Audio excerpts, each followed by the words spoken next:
교통사고 났는데 크게 다치진 않았고 그런데 몸이 불편하고 통증도 꽤 있어서 병원을 가야겠다 생각을 하죠. 주위에 많이들 물어보면 대부분은 한방병원 가라, 입원도 바로 가능하고 치료도 다양하게 해주고 합의금도 많이 받을 수 있다, 이러니까 정말 많은 분들이 한방병원을 간단 말이에요. 그런데 이게 반은 맞고 반은 틀린 말이에요. 무조건 한방병원 갔다간 손해를 볼 수 있는 사람들이 분명히 있거든요. 이번 영상에서 어떤 분들이 한방병원을 가면 안 되는지, 그럼 어떻게 해야 되는지 말씀을 드릴 테니까요. 영상 끝까지 시청하시기 바랄게요.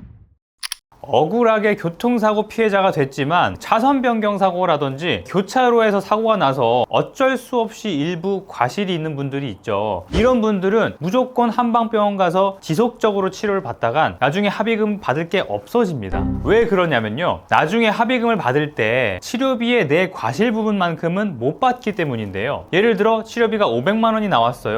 내 과실이 20%라고 했을 때 치료비의 20%만큼은 합의금에서 상계가 됩니다. 그럼 내 합의금이 200만 원이라고 하면 치료비가 상계되니까 합의금이 100만 원이 낮아지는 거죠.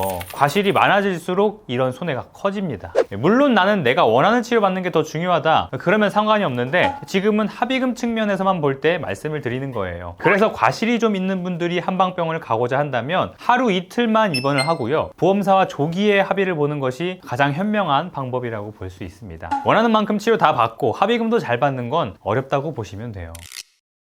사고로 다친 부위에 꽤 통증이 있는데도 외적으로 보기에 출혈이나 골절이 없어서 한방병원으로 가시는 분들이 있죠. 병원에 방문하니까 엑스레이 찍었을 때도 문제가 없어서 조금 있으면 나아지겠지 하면서 병원을 다니실 거예요. 그런데 며칠이 지나도 증상이 나아지질 않고 점점 심해지죠. 병원에 이야기하니까 조금 있으면 나아질 거다, 2주 뒤에 정밀검사를 해보자 라며 기다리죠. 그렇게 CT나 MRI를 찍었는데 큰 문제가 없다고 하는 거예요. 또 나아지겠지 하면 조금 더 기다려보지만 증상은 나아지지 않고 더 악화되는 경우가 있습니다. 실제로 제가 진행했던 사례 중에 이런 피해자가 있었어요. 한방병원에서 입원을 해서 CT 검사도 했고 큰 문제가 없다고 들어서 괜찮아지겠거니 생각을 한 거예요. 그런데 증상이 더 심해졌고 대학병원 가서 MRI를 찍으니까 디스크가 심하게 터졌다고 진단을 받게 된 거예요. 단순히 이주진단 피해자가 아니었던 거죠. 결국 몇 개월간 더 치료받다가 수술까지 하게 됐어요. 그런데 보험사에선 사고 초기 찍은 CT에서 문제가 없다는 진료기록을 가지고 급성 디스크 탈출이라고 보기 어렵다, 사고와의 인과관계가 없어 보인다, 이런 식으로 대응을 한 거죠. 이것 때문에 정말 많이 힘들어 하셨거든요. 이런 일이 없도록 사고가 났는데 통증이 생각보다 심하다, 이런 분들은 한방병원을 갈 게 아니라 종합병원이나 해당 분야의 전문 병원에 가서 진료를 받고 정밀검사를 하는 게 가장 우선이에요. 그리고 전문 병원에 갔더라도 별 문제가 없다고 들었는데 증상이 악화된다, 그럼 빨리 대학병원을 가시는 게 좋겠죠. 한 달, 두 달 시간이 한참 지나버리면 검사를 받기도 어려워지고 사고와의 인과관계를 입증하기가 어려워집니다. 한방병원 편하게 치료받기에 너무 좋은 병원이거든요. 하지만 내 진단을 정확하게 알고 치료를 받는 것과 아닌 것은 큰 차이가 있다는 점 꼭 알아두시면 좋을 것 같습니다. 오늘은 교통사고, 병원 선택,